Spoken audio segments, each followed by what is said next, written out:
Perjalanan Baluqiyah bin Isya 50 tahun mencari Nabi Muhammad SAW, sempat dipertemukan Nabi Khidir.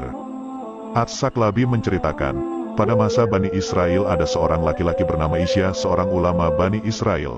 Setiap saat dia sering membolak-balikan lembaran kitab-kitab kuno Samawi untuk ditelaahnya. Sampai suatu ketika di lembaran-lembaran itu dia menemukan tulisan tentang sifat-sifat Nabi Muhammad SAW. Dia dengan sigap mencatat semua sifat-sifat tersebut yang tercecer di beberapa lembaran, kemudian dia mengumpulkan menjadi satu halaman. Pada akhirnya ia sembunyikan lembaran itu ke dalam sebuah peti. Selanjutnya peti itu dikunci mati, tidak ada seorang pun yang mengetahui di mana kunci peti itu disembunyikan. Suatu masa, Isya berwasiat kepada anaknya yang bernama Baluqiyah menjelang akhir ajalnya. Isya berwasiat pada anaknya Baluqiyah agar meneruskan tugasnya, yaitu menjadi hakim di kalangan Bani Israel. Setelah beberapa waktu lamanya Baluqiyah menjadi hakim menggantikan ayahnya. Suatu saat dia melihat sebuah peti terkunci di rumahnya, seperti itu membuat dirinya menjadi penasaran. Dia menceritakan isi peti itu kepada ibunya.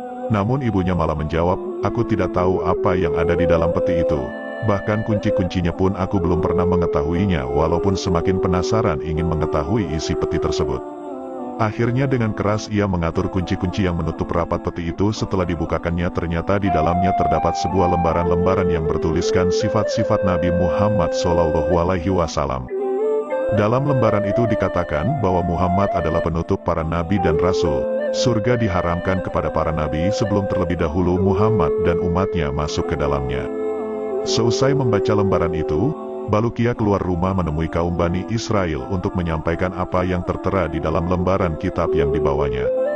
Seketika kaum Bani Israel dengan seksama menyimak penuturan Baluqiyah.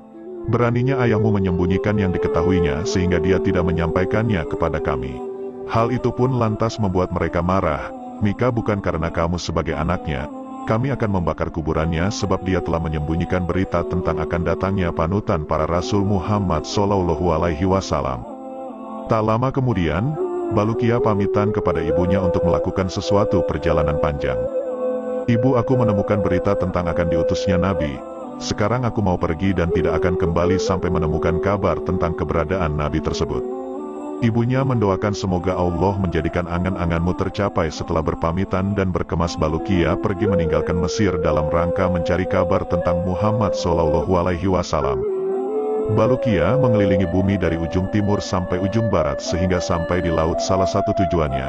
Di sana ia melihat beberapa keanehan yang tidak pernah dilihat oleh orang lain. Di antaranya dia melihat satu pulau yang penghuninya adalah ikan hat, yaitu sejenis paus. Ikan-ikan itu berkata, "La ilaha illallah Muhammadur Rasulullah, tiada Tuhan selain Allah, Muhammad itu utusan Allah." Melihat hal itu, Baluqiyah yang menyapa mereka "Assalamualaikum," tetapi mereka tidak menjawabnya. "Hai, sebelum kami belum pernah mendengar sama sekali perkataan itu," kata ikan-ikan hat itu. Baluqiyah menjelaskan ungkapan tersebut adalah sunnah Nabi Adam. Ikan-ikan hiu itu bertanya, "Dari mana asal kamu?" "Aku berasal dari kaum Bani Israel," jawab Baluqiyah. Akan tetapi meskipun mereka banyak bertanya, tetap saja mereka tidak mengenal Baluqiyah. "Kami tidak tahu menahu Adam, tidak juga Bani Israel," balas ikan hat padanya. Mendengar pengakuan mereka, Baluqiyah menjadi penasaran, "Kenapa kalian mengenal Muhammad?" Mereka menjawab, "Sejak awal mula Allah menciptakan kami seperti ini, yaitu mengucapkan kalimat syahadat yang seperti tadi. Sebenarnya kami berasal dari ikan neraka jahanam." "Bagaimana keadaan neraka jahanam?" tanya Baluqiyah kepada ikan-ikan hat itu. Akhirnya para ikan itu menjelaskan tentang keadaan jahanam yang terkenal mengerikan ini. Dia adalah lembah hitam yang berbau busuk setiap tahunnya. Ia bernafas hanya 2 kali. Nafas pertama ketika musim panas makan, nafasnya pun mengeluarkan hawa yang sangat panas, dan nafas kedua ketika musim dingin, maka nafasnya menimbulkan hawa yang sangat dingin. Ikan hat menjelaskan lebih detail selanjutnya. Baluqiyah melongokkan pandangannya ke arah pulau lainnya. Di sana ia melihat ikan hat yang ukuran lebih besar dari yang ia lihat sebelumnya. Ikan tersebut bagaikan pelepah kurma di antara ikan-ikan hat itu. Terdapat seekor ikan hat yang berwarna kuning. Jika ia berjalan, maka ikan-ikan hat di sekitarnya ikut berjalan. Ketika ikan-ikan hat merasa diperhatikan oleh Baluqiyah, mereka bertanya, "Siapakah kamu?" Baluqiyah menjawab, "Aku adalah Baluqiyah dari Bani Israel." Perkataan Baluqiyah itu tetap saja asing di telinga mereka. "Kami belum pernah mendengar perkataan itu sebelumnya. Ujar ikan itu. Sebenarnya aku ditugaskan untuk memakan semua ikan laut yang ada di dunia. Jika tidak ada aku, maka ikan-ikan hat akan mengejar kaum Bani Israel dan memangsanya. Kemudian Balukia melanjutkan perjalanannya, sampai ke laut yang lainnya. Di sana ia menjumpai beberapa keanehan yang panjang sekali untuk dapat disebutkan di sini. Di antara keanehan tersebut, di antara ia melihat sebuah pulau yang di dalamnya terdapat sebuah pohon kurma dari emas. Jika pohon itu terkena sinar matahari pagi, maka akan kelihatan mencorong bagaikan kilat. Ketajaman sinarnya tidak dapat ditembus dengan pandangan mata. Selain pohon kurma di pulau tersebut terdapat juga pohon yang besar. Balukia mencoba untuk mengambil salah satu dari pohon-pohon tersebut, maka ada suara yang menyuruhnya, "Awas, jangan kau ganggu aku wahai orang yang salah." Maka Balukia mengurungkan niatnya tadi, dia akhirnya duduk beristirahat. Di tengah itu, tiba-tiba ia mendengar serombongan orang yang turun dari langit. Masing-masing dari mereka yang turun menghunuskan sebilah pedang. Begitu melihat Balukia, mereka bertanya, "Bagaimana kamu bisa tiba di tempat ini?" Balukia pun menjelaskan tentang dirinya, "Aku berasal dari Bani Israel, namaku adalah Balukia." "Sekarang aku ingin tahu siapakah kalian?" Balukia kembali bertanya. "Sebenarnya kami adalah kaum jin yang beriman. Allah mengirimkan kami dari langit untuk membunuh golongan jin kafir di muka bumi," jawab rombongan itu. Hingga akhirnya Balukia pun meninggalkan mereka. Di tengah perjalanan Balukia kembali dikagetkan dengan adanya seorang malaikat yang posturnya amat sangat besar. Mereka itu berdiri tegak dengan tangan kanannya di ujung timur dan tangan kirinya di ujung barat. Dia senantiasa berucap, "La ilaha illallah Muhammadur Rasulullah." Tiada Tuhan selain Allah, Muhammad itu adalah utusan Allah. Setelah Balukia mengucapkan salam, dia ditanya itu oleh makhluk itu, "Siapakah Anda Balukia?" Ia menjawab serupa saat pertemuannya dengan makhluk-makhluk lainnya. "Aku adalah Balukia, berasal dari Bani Israel. Aku melancong guna mencari Nabi akhir zaman sekarang." "Siapakah Anda?" tanya Balukia. "Aku adalah malaikat yang diberi tugas untuk mengatur gelapnya malam dan terangnya siang," jawabnya. Balukia kembali bertanya, "Apa maksud kedua garis yang ada di keningmu?" Tampak di kening malaikat itu ada dua garis bertuliskan panjang dan pendeknya. "Siang dan malam-malam tidak akan melebihi batasannya yang sudah ditetapkan." Menjawab rasa penasarannya, Balukia kembali bertanya dan sang malaikat pun menjawab, "Saya malaikat yang ditugaskan untuk mengatur angin laut. Aku tidak sekali-kali menghembuskan angin kecuali ada instruksi dari Allah. Angin aku kendalikan dengan tangan kananku, sedangkan laut aku kendalikan dengan tangan kiriku. Jika tidak dengan demikian, maka orang-orang yang ada di bumi akan semena-mena memanfaatkannya." Dalam perjalanannya pun Balukia beberapa kali dipertemukan malaikat lagi.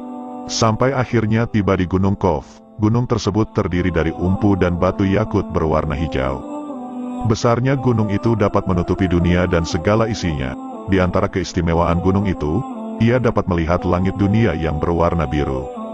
Allah telah menugaskan seorang malaikat untuk menempati gunung itu. Apabila Allah hendak mengembangkan kebahagiaan salah satu bumi, dia memerintahkan malaikat di atas untuk menggerakkan akar-akar yang di tempat gempa itu, kemudian dihubungkan kepada gunung Kof, maka terjadilah gempa.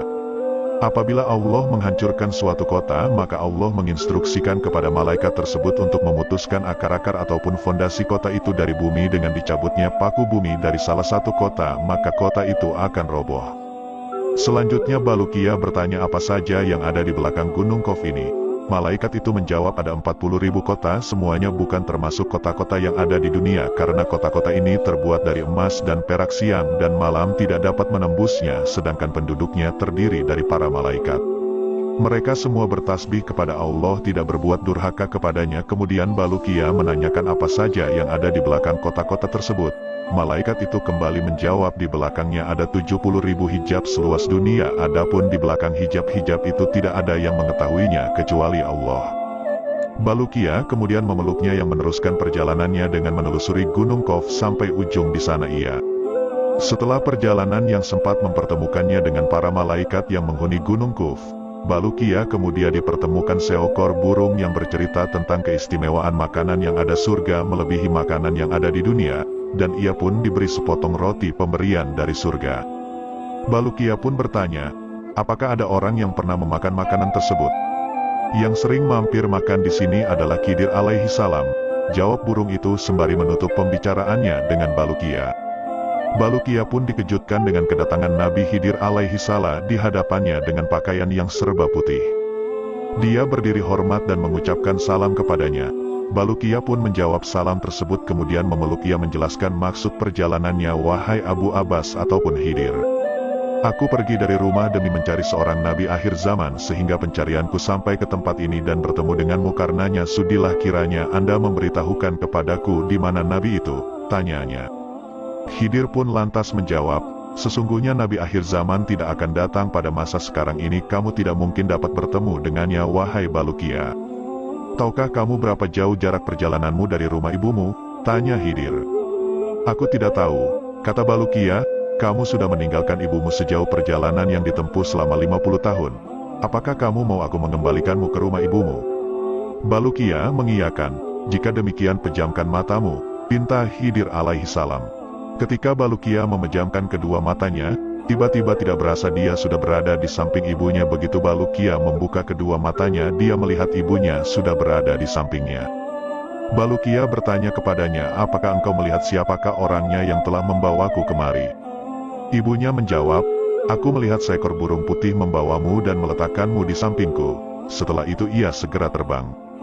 Kembali usai meluapkan rasa rindunya, Balukia menceritakan kisah petualangannya kepada ibunya, kemudian ia keluar untuk menemui kaumnya.